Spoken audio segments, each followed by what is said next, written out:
السلام علیکم۔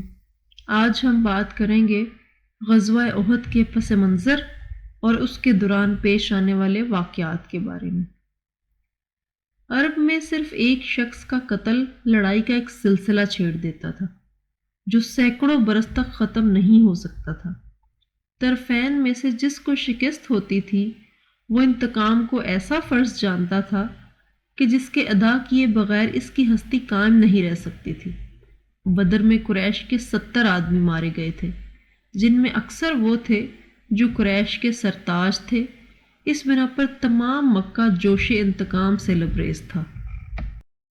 قریش کا کاروان تجارت جو جنگ بدر کے زمانے میں نفع کثیر کے ساتھ شام سے واپس آ رہا تھا، اس کا راس المال حصہ داروں کو تقسیم کر دیا گیا تھا، لیکن زر منافع امانت کے طور پر محفوظ تھا۔ قریش کو بدر میں مرنے والوں کے ماتم سے فرصت ملی تو اس فرض کے ادا کا خیال آیا۔ چند سرداران قریش، جن میں ابو جہل کا بیٹا اکرمہ بھی تھا، ان لوگوں کو جن کے عزیز و اقارب جنگ بدر میں قتل ہو چکے تھے ساتھ لے کر ابو سفیان کے پاس گئے اور کہا کہ محمد صلی اللہ علیہ وآلہ وسلم نے ہماری قوم کا خاتمہ کر دیا، اب انتقام کا وقت ہے۔ ہم چاہتے ہیں کہ مال تجارت کا جو نفع اب تک جمع ہے وہ اس کام میں صرف کیا جائے۔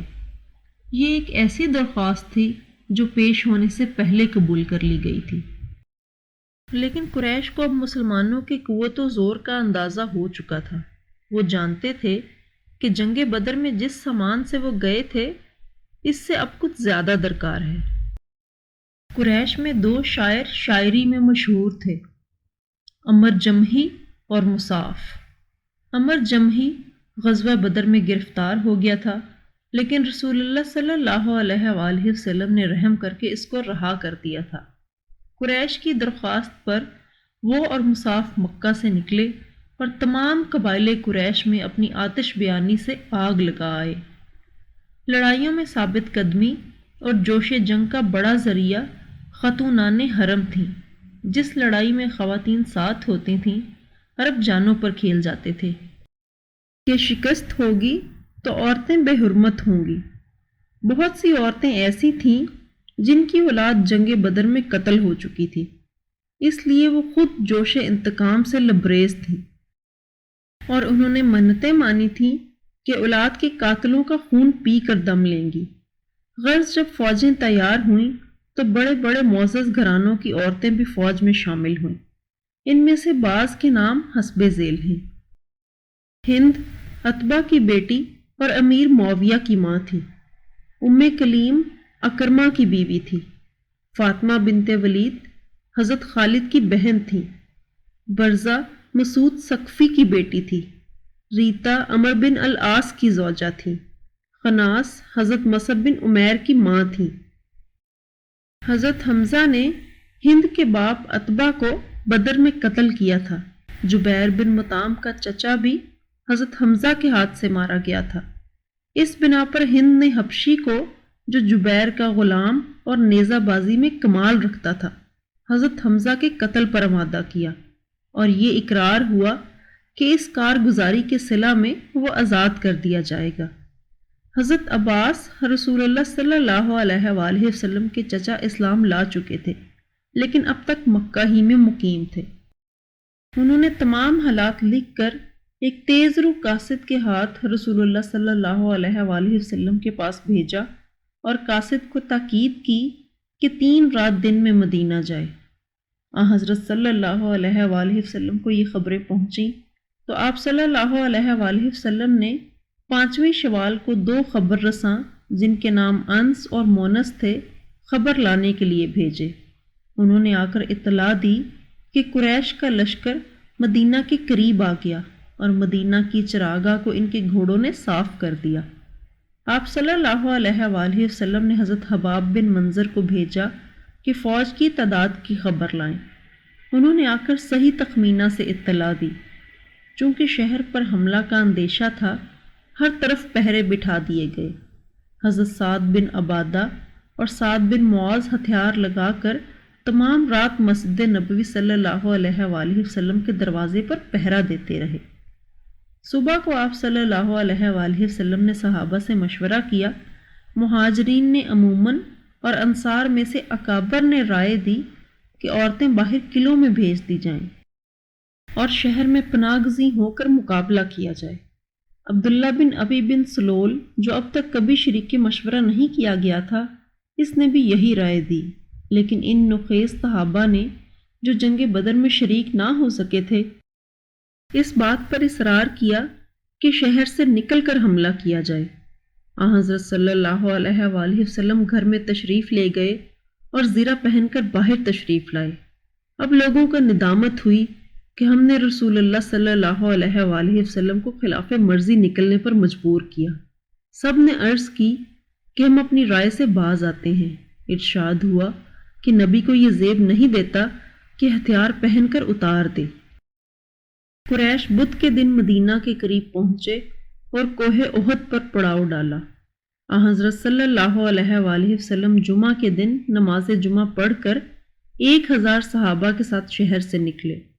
عبداللہ بن ابی 300 کی جمعیت لے کر آیا تھا، لیکن یہ کہہ کر واپس چلا گیا کہ محمد نے میری رائے نہ مانی۔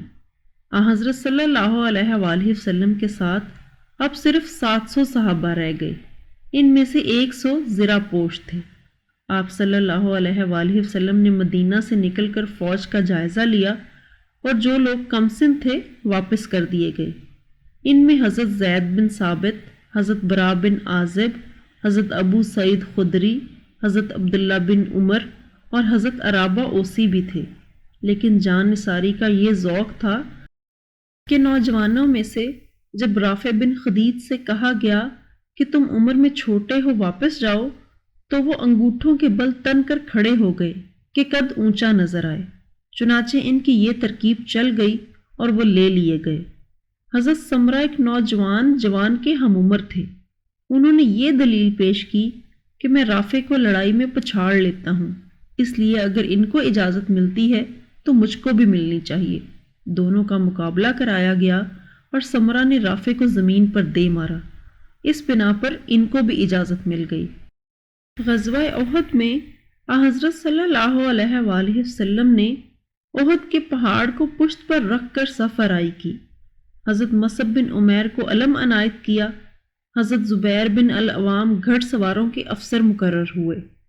حضرت حمزہ کو اس حصہ فوج کی کمان ملی جو زرہ پوش نہ تھے۔ پشت کی طرف احتمال تھا کہ دشمن ادھر سے آئیں، اس لیے 50 تیر اندازوں کا ایک دستہ متعین فرمایا اور حکم دیا کہ گو لڑائی میں فتح ہو جائے تاہم وہ جگہ سے نہ ہلیں۔ حضرت عبداللہ بن جبیر ان تیر اندازوں کے افسر مقرر ہوئے۔ قریش کو بدر میں تجربہ ہو چکا تھا، اس لیے انہوں نے نہایت ترتیب سے صف آرائی کی۔ فوج کے دائیں جانب پر خالد بن ولید کو مقرر کیا، بائیں جانب کا حصہ اکرمہ کو دیا جو ابو جہل کے فرزند تھے۔ سواروں کا دستہ صفوان بن امیہ کی کمان میں تھا جو قریش کا مشہور رئیس تھا۔ تیر اندازوں کے دستے الگ تھے جن کا افسر عبداللہ بن ابی ربیہ تھا۔ طلحہ علم بردار تھا۔ 200 گھوڑے پیچھے تھے کہ ضرورت کے وقت کام آئیں۔ سب سے پہلے طبلِ جنگ کے بجائے خاتونان قریش دف پر اشعار پڑتی ہوئیں بڑی، جن میں مقتولان بدر کا ماتم اور انتقام خون کے رجز تھے۔ ہند آگے آگے اور 14 عورتیں ساتھ ساتھ تھیں۔ اشعار یہ تھے: ہم آسمان کے تاروں کی بیٹیاں ہیں، ہم قالینوں پر چلنے والیاں ہیں، اگر تم بڑھ کر لڑو گے تو ہم تم سے گلے ملیں گی، اور پیچھے قدم ہٹایا تو ہم تم سے الگ ہو جائیں گی۔ لڑائی کا آغاز اس طرح ہوا کہ ابو عامر جو مدینہ منورہ کا ایک مقبول عام شخص تھا اور مدینہ چھوڑ کر مکہ میں آباد ہو گیا تھا، 150 آدمیوں کے ساتھ میدان میں آیا۔ اسلام سے پہلے زہد اور پارسائی کی بنا پر تمام مدینہ اس کی عزت کرتا تھا، چونکہ اس کو خیال تھا کہ انصار جب اس کو دیکھیں گے تو رسول اللہ صلی اللہ علیہ وآلہ وسلم کا ساتھ چھوڑ دیں گے۔ میدان میں آ کر پکارا: مجھ کو پہچانتے ہو؟ میں ابو عامر ہوں۔ انصار نے کہا: ہاں، او بدکار، ہم تجھ کو پہچانتے ہیں، اللہ تیری آرزو بر نہ لائے۔ قریش کا علم بردار طلحہ صف سے نکل کر پکارا، کیوں مسلمانوں، تم میں کوئی ہے کہ جو مجھ کو جلد دوزخ میں پہنچا دے یا خود میرے ہاتھوں بہشت میں پہنچ جائے؟ علی مرتضیٰ نے صف سے نکل کر کہا، میں ہوں۔ یہ کہہ کر تلوار ماری اور طلحہ کی لاش زمین پر تھی۔ طلحہ کے بعد اس کے بھائی عثمان نے، جس کے پیچھے پیچھے عورتیں اشعار پڑھتی ہوئی آتی تھیں، علم ہاتھ میں لیا اور رجز پڑھتا ہوا حملہ آور ہوا۔ حضرت حمزہ مقابلہ کو نکلے اور شانہ پر تلوار ماری کہ کمر تک اتر آئی۔ ساتھ ہی ان کی زبان سے نکلا کہ میں ساقی حجاج کا بیٹا ہوں۔ اب عام جنگ شروع ہو گئی۔ حضرت حمزہ، حضرت علی، حضرت ابو دجانہ فوجوں کے دل میں گئے اور ان کے صفیں صاف کر دیں۔ حضرت ابو دجانہ عرب کے مشہور پہلوان تھے۔ حضرت صلی اللہ علیہ وآلہ وسلم نے دستے مبارک میں تلوار لے کر فرمایا، کون اس کا حق ادا کرتا ہے؟ اس سعادت کے لیے دفتن بہت سے ہاتھ بڑھے، لیکن یہ فخر حضرت ابو دجانہ کے نصیب میں تھا۔ اس غیر متوقع عزت نے ان کو بادہ شجاعت سے مست کر دیا۔ سر پر سرخ رومال باندھا اور اکڑتے تنتے ہوئے فوج سے نکلے۔ حضرت صلی اللہ علیہ وآلہ وسلم نے ارشاد فرمایا کہ یہ چال اللہ کو سخت ناپسند ہے، لیکن اس وقت پسند ہے۔ حضرت ابو دجانہ فوجوں کو چیرتے، لاشوں پر لاشیں گراتے بڑھتے چلے جاتے تھے، یہاں تک کہ ہند سامنے آ گئی۔ اس کے سر پر تلوار رکھ کر اٹھا لیا کہ رسول اللہ صلی اللہ علیہ وآلہ وسلم کی تلوار اس قابل نہیں کہ عورت پر آزمائی جائے۔ حضرت حمزہ دو دستی تلوار مارتے جاتے تھے اور جس طرف بڑھتے تھے صفوں کی صفیں صاف ہو جاتی تھیں۔ وحشی جو ایک حبشی غلام تھا اور جس سے جبیر بن مطعم اس کے آقا نے وعدہ کیا تھا کہ اگر وہ حضرت حمزہ کو قتل کر دے تو آزاد کر دیا جائے گا، وہ حضرت حمزہ کی طاق میں تھا۔ حضرت حمزہ برابر آئے تو اس نے چھوٹا سا نیزہ، جس کو حربہ کہتے ہیں اور جو حبشیوں کا خاص ہتھیار ہے، پھینک کر مارا، جو ناف میں لگا اور پار ہو گیا۔ حضرت حمزہ نے اس پر حملہ کرنا چاہا، لیکن لڑکھڑا کر گر پڑے اور روح پرواز کر گئی۔ کفار کے علم بردار لڑ لڑ کر قتل ہوتے جاتے تھے، تاہم علم گرنے نہیں پاتا۔ ایک کے گرنے سے پہلے دوسرا جانباز بڑھ کر علم کو ہاتھ میں لے لیتا تھا۔ ایک شخص نے، جس کا نام ثواب تھا، جب علم ہاتھ میں لیا تو کسی نے بڑھ کر اس زور سے تلوار ماری کہ دونوں ہاتھ ساتھ کٹ کر گر پڑے، لیکن وہ قومی علم کو اپنی آنکھوں سے خاک پر نہیں دیکھ سکتا تھا۔ علم کے گرنے کے ساتھ سینہ کے بل زمین پر گرا اور علم کو سینہ سے دبا لیا۔ اسی حالت میں یہ کہتا ہوا مارا گیا کہ میں نے اپنا فرض ادا کر دیا۔ علم دیر تک خاک پر پڑا رہا۔ آخر ایک بہادر خاتون امرہ بن علقمہ دلیرانہ بڑی اور علم کو ہاتھ میں لے کر بلند کیا۔ یہ دیکھ کر ہر طرف سے قریش سمٹ آئے اور اکھڑے ہوئے پاؤں پھر جم گئے۔ ابو عامر کفار کی طرف سے لڑ رہا تھا، لیکن اس کے صاحبزادے حضرت حنظلہ اسلام لا چکے تھے۔ انہوں نے حضرت صلی اللہ علیہ وآلہ وسلم سے باپ کے مقابلہ میں لڑنے کی اجازت مانگی، لیکن رحمت عالم صلی اللہ علیہ وآلہ وسلم نے یہ گوارا نہ کیا کہ بیٹا باپ پر تلوار اٹھائے۔ حضرت حنظلہ نے کفار کے سپہ سالار ابو سفیان پر حملہ کیا اور قریب تھا کہ ان کی تلوار ابو سفیان کا فیصلہ کر دے، لیکن دفتن پہلو سے شداد بن الاسود نے جھپٹ کر ان کے وار کو روکا اور ان کو شہید کر دیا۔ تاہم لڑائی کا پلہ مسلمانوں ہی کی طرف تھا۔ علم برداروں کے قتل اور حضرت علی اور حضرت ابو دجانہ کے بے پناہ حملوں سے فوج کے پاؤں اکھڑ گئے۔ بہادر عورتیں جو رجس سے دلوں کو ابھار رہی تھیں، بدحواسی کے ساتھ پیچھے ہٹیں اور مطلع صاف ہو گیا، لیکن ساتھ ہی مسلمانوں نے لوٹ شروع کر دی۔ یہ دیکھ کر تیر انداز جو پشت پر مقرر کیے گئے تھے، وہ بھی غنیمت کی طرف جھکے۔ حضرت عبداللہ بن جبیر نے بہت روکا، لیکن وہ روک نہ سکے۔ تیر اندازوں کی جگہ خالی دیکھ کر خالد نے عقب سے حملہ کیا۔ عبداللہ بن جبیر چند جابازوں کے ساتھ جم کر لڑے، لیکن سب کے سب شہید ہوئے۔ اب راستہ صاف تھا۔ خالد نے سواروں کے دستہ کے ساتھ نہایت بے جگری سے حملہ کیا۔ لوگ لوٹنے میں مصروف تھے۔ مڑ کر دیکھا تو تلواریں برس رہی ہیں۔ بدحواسی میں دونوں فوجیں اس طرح باہم مل گئیں کہ خود مسلمانوں کے ہاتھ سے مارے گئے۔ حضرت مصعب بن عمیر جو حضرت صلی اللہ علیہ وآلہ وسلم سے صورت میں مشابہ اور علم بردار تھے، ابن کمیہ نے ان کو شہید کر دیا، اور غل مچ گیا کہ حضرت صلی اللہ علیہ وآلہ وسلم نے شہادت پائی۔ اس آواز سے عام بدحواسی چھا گئی۔ بڑے بڑے دلیروں کے پاؤں اکھڑ گئے۔ بدحواسی میں اگلی صفیں پچھلی صفوں پر ٹوٹ پڑیں اور دوست دشمن کی تمیز نہ رہی۔ حضرت حذیفہ کے والد یمان اس کشمکش میں آ گئے اور ان پر تلواریں برس پڑیں۔ حضرت حذیفہ چلاتے رہے کہ میرے باپ ہیں، لیکن کون سنتا تھا؟ غرض وہ شہید ہو گئے، اور حضرت حذیفہ نے اسار کے لہجہ میں کہا، مسلمانوں، اللہ تم کو بخش دے۔ رسول اللہ صلی اللہ علیہ وآلہ وسلم نے مڑ کر دیکھا تو صرف 11 جانثار پہلو میں ہیں، جن میں جناب علی مرتضیٰ، حضرت ابو بکر، حضرت سعد بن ابی وقاص، حضرت زبیر بن العوام، حضرت ابو دجانہ اور حضرت طلحہ کا نام بالخصوص معلوم ہے۔ صحیح بخاری میں یہ روایت ہے کہ رسول اللہ صلی اللہ علیہ وآلہ وسلم کے ساتھ صرف حضرت علی اور حضرت سعد رہ گئے تھے۔ اس ہلچل اور اضطراب میں اکثروں نے تو بالکل ہمت ہار دی، لیکن جہاں بازوں کا بھی زور نہیں چلتا تھا۔ جو جہاں تھا وہیں گھر کر رہ گیا۔ حضرت صلی اللہ علیہ وآلہ وسلم کی کسی کو خبر نہ تھی۔ حضرت علی تلوار چلاتے اور دشمنوں کی صفیں الٹتے جاتے تھے، لیکن رسول اللہ صلی اللہ علیہ وآلہ وسلم کا پتہ نہ چلتا تھا۔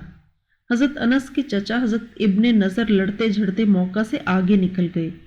دیکھا تو حضرت عمر نے مایوس ہو کر ہتھیار پھینک دیا ہے۔ پوچھا، یہاں کیا کرتے ہو؟ بولے، اب لڑ کر کیا کریں؟ رسول اللہ صلی اللہ علیہ وآلہ وسلم نے تو شہادت پائی۔ حضرت ابن نضر نے کہا، ان کے بعد ہم زندہ رہ کر کیا کریں گے؟ یہ کہہ کر فوج میں گھس گئے اور لڑ کر شہادت پائی۔ لڑائی کے بعد جب ان کی لاش دیکھی گئی تو 80 سے زیادہ تیر، تلوار اور نیزے کے زخم تھے۔ کوئی شخص پہچان تک نہ سکا۔ ان کی بہن نے انگلی دیکھ کر پہچانا۔ جانثاران خاص برابر لڑتے جاتے تھے، لیکن نگاہیں سرور عالم صلی اللہ علیہ وآلہ وسلم کو ڈھونڈتی تھیں۔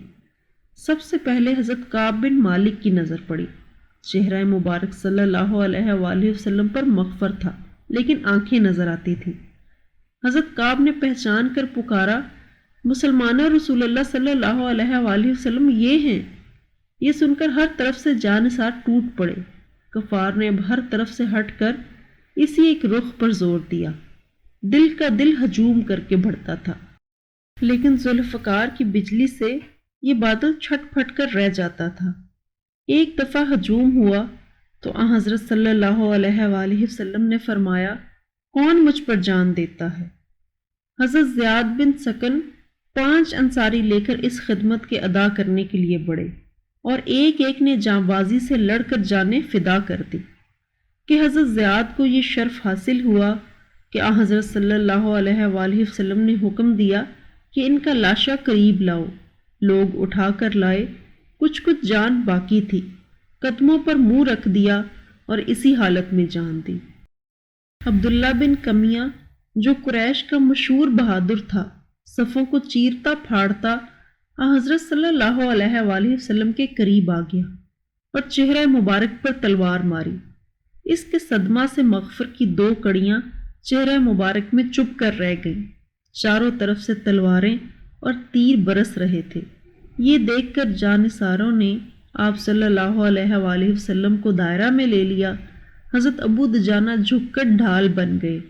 اب جو تیر آتے تھے ان کی پیٹھ پر آتے تھے، اور حضرت صلی اللہ علیہ وآلہ وسلم کی زبان پر یہ الفاظ تھے، اے اللہ میری قوم کو بخش دے، وہ جانتے نہیں۔ حضرت ابو طلحہ جو حضرت انس کے علاقی باپ تھے، مشہور تیر انداز تھے۔ انہوں نے اس قدر تیر برسائے کہ 2-3 کمانیں ان کے ہاتھ میں ٹوٹ ٹوٹ کر رہ گئی۔ انہوں نے ڈھال سے حضرت صلی اللہ علیہ وآلہ وسلم کے چہرہ پر اوٹ کر لیا تھا کہ آپ صلی اللہ علیہ وآلہ وسلم پر کوئی وار نہ آنے پائے۔ آپ صلی اللہ علیہ وآلہ وسلم جب بھی گردن اٹھا کر دشمنوں کی فوج کی طرف دیکھتے تو عرض کرتے کہ آپ صلی اللہ علیہ وآلہ وسلم گردن نہ اٹھائیں، ایسا نہ ہو کہ کوئی تیر لگ جائے، یہ میرا سینہ سامنے ہے۔ حضرت سعد بن ابی وقاص بھی مشہور تیر انداز تھے اور اس وقت آپ صلی اللہ علیہ وآلہ وسلم کے رکاب میں حاضر تھے۔ حضرت صلی اللہ علیہ وآلہ وسلم نے اپنا تیر کش ان کے آگے ڈال دیا اور فرمایا، تم پر میرے ماں باپ قربان، تیر مارتے جاؤ۔ رسول اللہ صلی اللہ علیہ وآلہ وسلم ثابت قدموں کے ساتھ پہاڑ کی چوٹی پر چڑھ گئے کہ دشمن ادھر نہیں آ سکتے تھے۔ ابو سفیان نے دیکھ لیا، فوج لے کر پہاڑی پر چڑھا، لیکن حضرت عمر اور چند صحابہ نے پتھر برسائے جس سے وہ آگے نہ بڑھ سکا۔ آپ صلی اللہ علیہ وآلہ وسلم کی وفات کی خبر مدینہ پہ پہنچی تو اخلاص شعار نہایت بےتابی کے ساتھ دوڑے۔ جناب فاطمہ الزہرا نے بھی آ کر دیکھا تو ابھی تک چہرہ مبارک سے خون جاری تھا۔ حضرت علی ڈھال میں بھر کر پانی لائے، جناب سیدہ دھوتی تھیں لیکن خون نہیں تھمتا تھا۔ بالآخر چٹائی کا ایک مکڑا جلایا اور زخم پر رکھ دیا، خون فوراً تھم گیا۔ ابو سفیان سامنے کی پہاڑی پر چڑھ کر پکارا کہ یہاں محمد ہیں۔ آپ صلی اللہ علیہ وآلہ وسلم نے حکم دیا کہ کوئی جواب نہ دے۔ ابو سفیان نے حضرت ابو بکر اور حضرت عمر کا نام لے کر پکارا، اور جب کچھ آواز نہ آئی تو پکار کر بولا، سب مارے گئے۔ حضرت عمر سے ضبط نہ ہو سکا، بول اٹھے، او دشمن خدا، ہم زندہ ہیں۔ ابو سفیان نے کہا، اے حبل تو اونچا رہ۔ صحابہ نے حضرت صلی اللہ علیہ وآلہ وسلم کے حکم سے کہا، اللہ اونچا اور بڑا ہے۔ ابو سفیان نے کہا، ہمارے پاس عزا ہے، تمہارے پاس نہیں ہے۔ صحابہ نے کہا، اللہ ہمارا آقا ہے اور تمہارا کوئی آقا نہیں۔ ابو سفیان نے کہا، آج کا دن بدر کے دن کا جواب ہے۔ فوج کے لوگوں نے مردوں کے ناک کان کاٹ لیے ہیں۔ میں نے یہ حکم نہیں دیا تھا، لیکن مجھ کو معلوم ہوا تو پھر افسوس بھی نہیں ہوا۔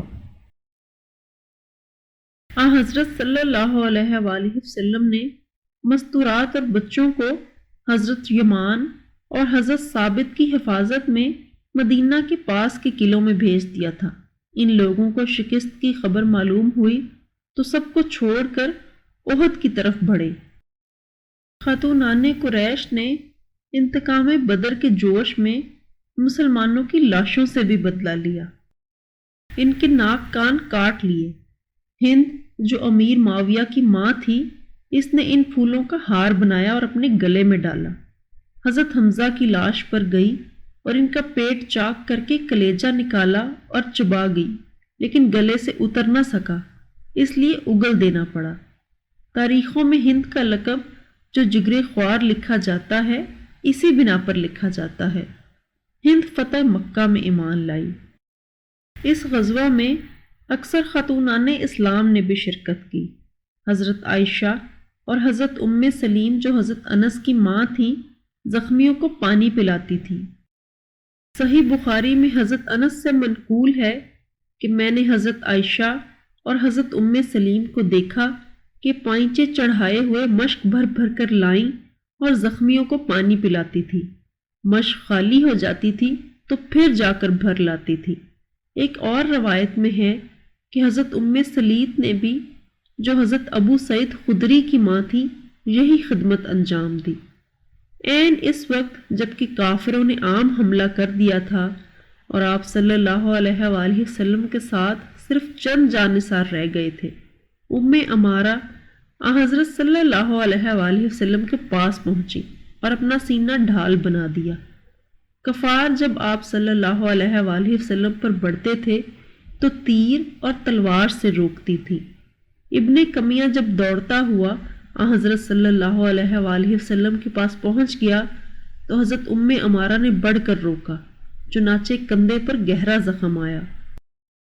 حضرت صفیہ جو حضرت حمزہ کی بہن تھیں، شکست کی خبر سن کر مدینہ سے نکلیں۔ حضرت صلی اللہ علیہ وآلہ وسلم نے ان کے صاحبزادے حضرت زبیر کو بلا کر ارشاد کیا، کہ حضرت حمزہ کی لاش نہ دیکھنے پائیں۔ حضرت زبیر نے حضرت صلی اللہ علیہ وآلہ وسلم کا پیغام سنایا۔ بولی کہ میں اپنے بھائی کا ماجرا سن چکی ہوں، لیکن اللہ کی راہ میں یہ کوئی بڑی قربانی نہیں۔ حضرت صلی اللہ علیہ وآلہ وسلم نے اجازت دی، لاش پر گئی، خون کا جوش تھا اور عزیز بھائی کے ٹکڑے بکھرے ہوئے پڑے تھے، لیکن انا للہ و انا الیہ راجعون کہہ کر چپ ہو رہی اور مغفرت کی دعا مانگی۔ انصار میں سے ایک خاتون کے باپ، بھائی، شوہر سب اس مارکہ میں مارے گئے۔ باری باری 3 سخت حادثوں کی صدا اس کے کانوں میں پڑی جاتی تھی، لیکن وہ ہر بار صرف یہی پوچھتی تھی کہ رسول اللہ صلی اللہ علیہ وآلہ وسلم کیسے ہیں؟ لوگوں نے کہا بخیر ہیں۔ اس نے پاس آ کر چہرہ مبارک صلی اللہ علیہ وآلہ وسلم دیکھا اور بے اختیار پکاری، تیرے ہوتے سب مصیبتیں ہیچ ہیں۔ مسلمانوں کی طرف 70 آدمی مارے گئے، جن میں زیادہ تر انصار تھے، لیکن مسلمانوں کے افلاس کا یہ حال تھا کہ اتنا کپڑا بھی نہ تھا کہ شہداء کی پردہ پوشی ہو سکتی۔ حضرت مصعب بن عمیر ایک صحابی تھے کہ ان کا پاؤں چھپایا جاتا تو سر کھل جاتا اور سر ڈھانکا جاتا تو پاؤں کھل جاتے تھے، آخر پاؤں گھاس سے چھپا دیے گئے۔ یہ وہ حیرت انگیز منظر تھا کہ بعد کو بھی یہ واقعہ مسلمانوں کو یاد آ جاتا تھا تو آنکھیں تر ہو جاتی۔ شہداء بغیر غسل اسی طرح خون میں لتھڑے ہوئے 2 ملا کر ایک قبر میں دفن کیے گئے۔ جس کو قرآن زیادہ یاد ہوتا اس کو مقدم کیا جاتا۔ 8 برس کے بعد وفات سے 1-2 برس پہلے جب حضرت صلی اللہ علیہ وآلہ وسلم ادھر سے گزرے تو بے اختیار آپ صلی اللہ علیہ وآلہ وسلم پر رکت طاری ہوئی، اور اس طرح آپ صلی اللہ علیہ وآلہ وسلم نے پردرد کلمات فرمائے جیسے کوئی زندوں اور مردوں سے رخصت ہو رہا ہو، اور اس کے بعد آپ صلی اللہ علیہ وآلہ وسلم نے ایک خطبہ دیا کہ مسلمانوں، تم سے یہ خوف نہیں کہ پھر مشرک بن جاؤ گے، لیکن یہ ڈر ہے کہ دنیا میں پھنس جاؤ۔